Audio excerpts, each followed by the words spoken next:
एक ऐसा शख्स जिसे कोई नहीं जानता था, लेकिन धीरे धीरे वो उठकर एक चुनौती बन जाता है। Prime Minister Modi is the boss. भले ही उसके पास डिग्री हो या ना हो, जीनियस तो कहलाता है।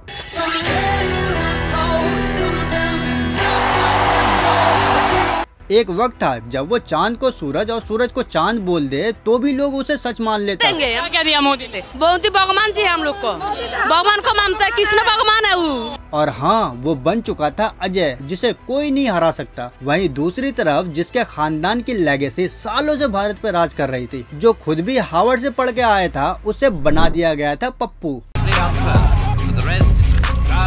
आज हम बात करेंगे राहुल गांधी और नरेंद्र मोदी की। कैसे नरेंद्र मोदी कांग्रेस के लिए एक चुनौती बन गए, वहीं राहुल गांधी जिसे कभी पप्पू बना दिया गया था, आज उसे प्राइम मिनिस्टर ऑफ इंडिया बनाया जा रहा है। बने रहे हमारे साथ। Welcome to excellence. इसकी शुरुआत होती है सन 2002 से, जब नरेंद्र मोदी गुजरात के चीफ मिनिस्टर हुआ करते थे। उन्हीं के कार्यकाल में गोधरा कांड हुआ। उसके बाद से ही नरेंद्र मोदी पॉपुलर होते गए हिंदू हृदय सम्राट के तौर पे। बट दुनिया भर की एजेंसी और भारतीय मानवाधिकार से जुड़े लोगों ने इसके लिए नरेंद्र मोदी को ही जिम्मेदार ठहराया। और तो और अमेरिका ने तो नरेंद्र मोदी को वीजा देने से भी मना कर दिया था। तो उसके बाद से नरेंद्र मोदी अपनी इमेज को बदलने की कोशिश करते हैं और गुजरात के डेवलपमेंट पे जोर देने लगते हैं, जिसका उन्हें फायदा भी होता है। और वो बैक टू बैक 3 बार गुजरात के मुख्यमंत्री बनाए जाते हैं। फिर साल आता है 2014 का, जब बीजेपी नरेंद्र मोदी को पीएम कैंडिडेट अनाउंस कर देते हैं। तो उस समय भारत में सोशल मीडिया का दौर चरम पे था। यूट्यूब, फेसबुक, इंस्टाग्राम पर लोग बाग ज्यादा ही वक्त बिता रहे थे, जिसका नरेंद्र मोदी भरपूर फायदा उठाते हैं। उनका IT सेल नरेंद्र मोदी के हर भाषणों को गाँव-गाँव तक पहुँचाने में अहम रोल प्ले करते हैं। और वहीं नरेंद्र मोदी भी अपने दमदार और लुभावने भाषणों से लोगों को आकर्षित करते हैं। भाइयों बहनों, मैंने बिड़ा उठाया और मेरा तो मंत्र रहा है, न खाऊंगा न खाने दूंगा। अच्छे दिन। तो वही मीडिया भी चाय वाला वर्सेस शहजादा करने में कोई कसर नहीं छोड़ता, जिससे अच्छे दिन आने वाले हैं जैसे नारों को और बल मिलता है। वहीं 15-15 लाख वाले जुमले, राष्ट्रवाद और प्लस पाकिस्तान का तड़का लोगों को और एक्साइटेड कर देता था, जिससे बीजेपी न सिर्फ जीती बल्कि इतिहास की सबसे बड़ी जीत हासिल करते हुए 282 सीटों के साथ फुल बहुमत से नरेंद्र मोदी प्राइम मिनिस्टर बन जाते हैं। उसके बाद तो सोशल मीडिया हो या इलेक्ट्रॉनिक मीडिया, हर जगह बस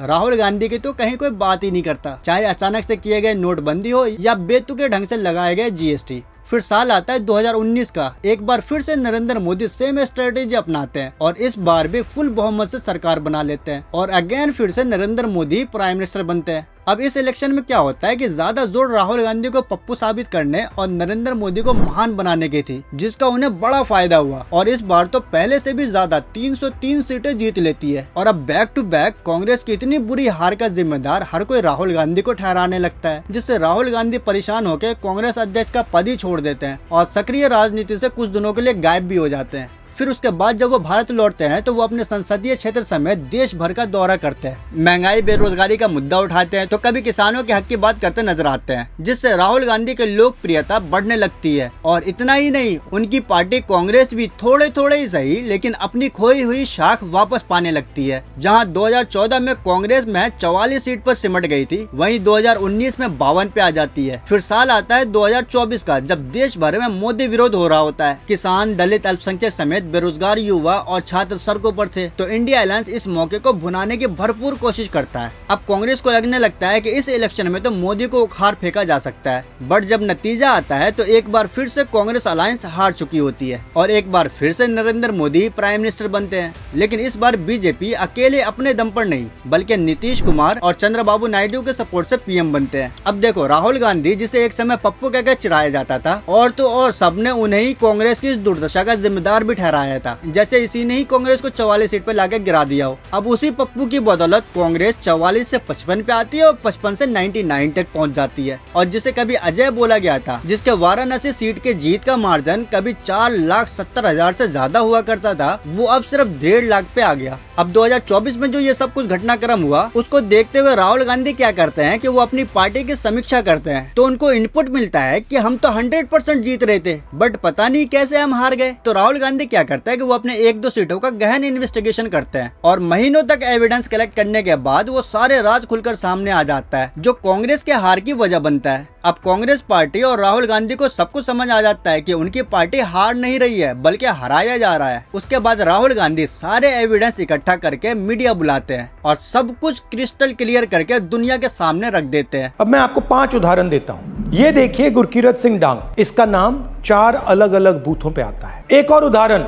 विशाल सिंह, वाराणसी में वोटर लिस्ट में नाम है और बेंगलोर में 2 बार वोटर लिस्ट में नाम आता है। एक और उदाहरण देखिए, हाउस नंबर 0।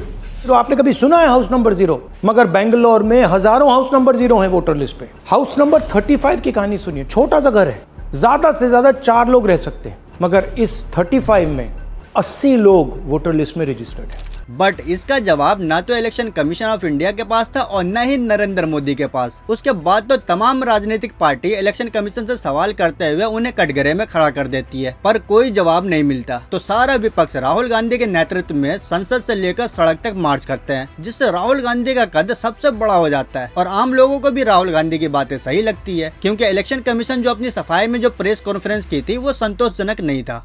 क्या अपनी माताओं, बहुओं, बेटियों सहित किसी भी मतदाता की सीसीटीवी वीडियो चुनाव आयोग को साझा करनी चाहिए क्या? उसी को लेकर राहुल गांधी देश भर में घूम घूम कर लोगों को बता रहे हैं कि आपका वोट चोरी किया जा रहा है। वहीं उधर कुछ लोग महंगाई, बेरोजगारी, किसानों की समस्या, आसाम मणिपुर में हिंसा और बाढ़ से बेहाल पंजाब की खैर खबर न लेने पर मोदी गवर्नमेंट का विरोध कर रहे हैं। वहीं मोदी गवर्नमेंट की फ्लॉप फॉरेन पॉलिसी की वजह से भारत दुनिया में आइसोलेटेड हो रहा है और जिस ट्रम्प को मोदी जी ने अपना जिगरी दोस्त कहा था, उसी ने टैरिफ लगाकर भारत के कमर तोड़ दी। अब तो ईरान के चाबहार में भी भारत पे सैंक्शन लगा दिया। अब वहीं सऊदी अरब भी पाकिस्तान से MOU साइन कर चुका है। इस MOU का मतलब है कि पाकिस्तान पे हमला यानी सऊदी अरब पे हमला माना जाएगा। बांग्लादेश पहले ही हमारे हाथों से निकल चुका है। चाइना हमारा सबसे बड़ा दुश्मन है ही। अब तो नेपाल जैसी कंट्री में भी भारत का विरोध हो रहा है। तो क्या इसका खामियाजा नरेंद्र मोदी को उठाना पड़ सकता है या फिर कुछ बड़ा होने वाला है? वहीं कुछ लीडर्स तो खुले मन से राहुल गांधी को नेक्स्ट PM बनाने की बात कर रहे हैं और कुछ का कहना है कि बहुत जल्द नरेंद्र मोदी की ये सरकार गिरने वाली है और कईयों का तो कहना है कि बिहार इलेक्शन के बाद ही राहुल गांधी प्राइम मिनिस्टर बन सकते हैं। दोस्तों, यही है राजनीति की विडम्बना। कभी किसी को कमतर नहीं आंकना चाहिए और न ही कभी कोई अजय रह सकता है। अब सवाल आपसे, आपको क्या लगता है राहुल गांधी प्राइम मिनिस्टर बन सकते हैं? कमेंट्स में बताएं। वीडियो इन्फॉर्मेटिव लगी हो तो लाइक करें, नेक्स्ट एपिसोड के लिए सब्सक्राइब करें।